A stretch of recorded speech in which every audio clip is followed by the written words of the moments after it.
Le pôle parentalité et développement associatif a plusieurs missions, mais 2 essentielles. Donc, le développement associatif qui nous amène à accompagner nos associations déjà adhérentes et en accueillir de nouvelles pour être toujours plus représentatif des familles du département.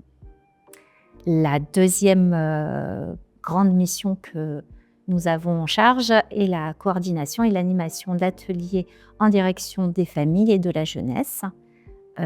Ces ateliers se déclinent autour d'actions de soutien à la parentalité, pour ce qui concerne les familles, et d'actions qui ont vocation à accompagner les jeunes dans une démarche d'émancipation, en allant au plus près de leur lieu de vie, dans les établissements scolaires et au sein de structures éducatives qui les accompagnent, pour échanger avec eux autour de différentes thématiques liées à la laïcité, aux valeurs de la République, à la citoyenneté, à leur bien-être, à la santé et aussi à leur avenir.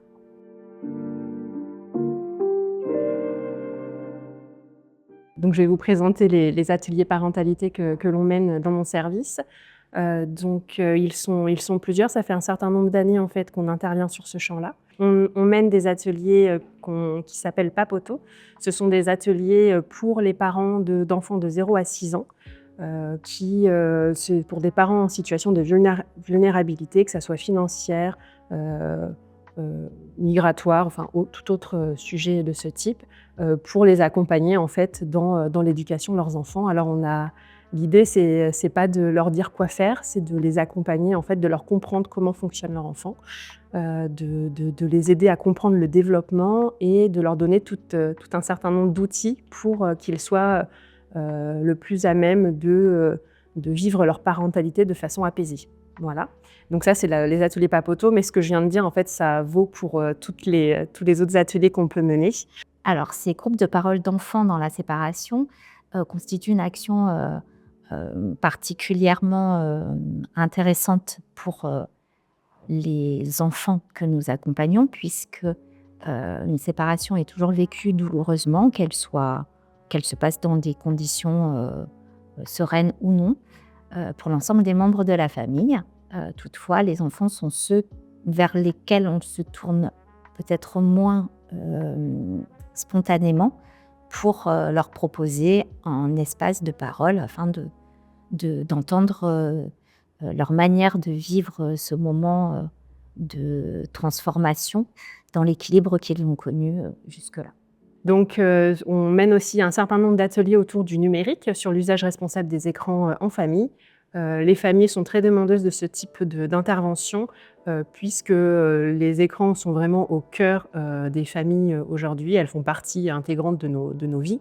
Donc l'idée aussi, c'est de ne pas incriminer des familles qui utilisent l'écran pour des raisons diverses, mais vraiment de pouvoir les accompagner dans leurs usages, de montrer que les écrans, il y a du positif, il y a aussi du négatif, mais l'important, c'est d'en avoir conscience. Ici, je participe à différents temps avec les jeunes, avec la jeunesse, que ce soit des enfants en fonction des projets de 3 jusqu'à 16-17 ans, voire même plus en fonction des situations. Et je vais au-devant des jeunes en intervenant au sein par exemple, de cafés, au sein des lycées, des collèges, pour échanger de différents sujets. Et autour de ça, on a justement, au-delà de ces interventions, une thématique un peu plus enquête, les petits enquêteurs de la laïcité. Et en fait, il y a du lien avec ces cafés des élèves. Pourquoi? Parce que le but est de rencontrer ces enfants, ces jeunes, ces adolescents, pour aborder le thème de la laïcité, mais également de la citoyenneté. Comment vivre ensemble, comment faire humanité ensemble, et en échangeant sur leur point de vue, comment ils se sentent. Donc, c'est ce qui est généralement abordé un petit peu dans cette situation-là. Et dans le cadre de mes missions, je coordonne également un projet un peu plus global qui s'appelle Lecture de citoyens. Et il s'agit là d'un prix de la littérature jeunesse à destination d'enfants de 3 à 14 ans.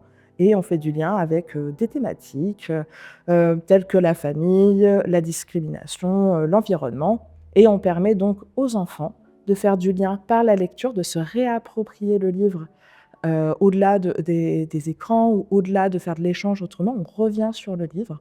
Voilà. C'est un projet qui se veut global, mais qui veut partir du livre et utiliser toutes les facettes un petit peu du livre et pas seulement il y a une histoire, il y a une illustration, il y a des personnes derrière et pour donner aussi envie et s'approprier la lecture autrement. Donc, nous proposons des actions de promotion de la lecture qui s'appuient sur les solidarités intergénérationnelles et interculturelles. Donc, nous avons 2 actions bien spécifiques. La coordination de l'association Lire et faire lire sur le département. Conjointement, nous travaillons avec la Ligue de l'enseignement sur ce volet-là. Cette action est plutôt proposée en direction des enfants, tandis que l'autre action, qui s'appelle Lire ensemble, est plutôt proposée à des adultes en situation de vulnérabilité ou d'isolement. C'est une association qui est nationale, qui est déclinée localement dans quasiment tous les départements de France. Et en fait, cette association a pour but d'offrir à des bénévoles de plus de 50 ans la possibilité d'aller à la rencontre des enfants pour leur offrir des temps de lecture. Il y a vraiment l'idée on désacralise le livre, on prend plaisir à lire le livre. Voilà, on est vraiment sur du partage de la découverte, ce n'est pas de l'apprentissage scolaire, c'est vraiment un moment de plaisir pour tout le monde et de découverte aussi pour les enfants. Je coordonne un réseau de bénévoles, donc des bénévoles adultes qui interviennent auprès de personnes dites en situation d'isolement ou des personnes qui ont une volonté de favoriser le lien social ou refavoriser le lien social. Et donc là, ça peut être des interventions par des bénévoles en EHPAD, en maison, en SAVS. Enfin, on intervient aussi auprès de personnes en situation de handicap mental ou psychique, mais aussi auprès de primo-arrivants sur le territoire français, notamment en CADA, Centre d'accueil pour demandeurs d'asile. En fonction des actions que nous sommes amenés à proposer, nous avons tissé un réseau de partenaires avec l'association France Victimes autour notamment des cafés des élèves, le CIDFF autour de toutes les actions plutôt à destination des mères et des femmes que nous proposons, avec la Cité éducative qui est à la fois un financeur et un coordinateur d'action sur le territoire de Beaubreuil. Nous travaillons en étroite collaboration avec les centres sociaux de la ville de Limoges, installés en quartier prioritaire politique de la ville.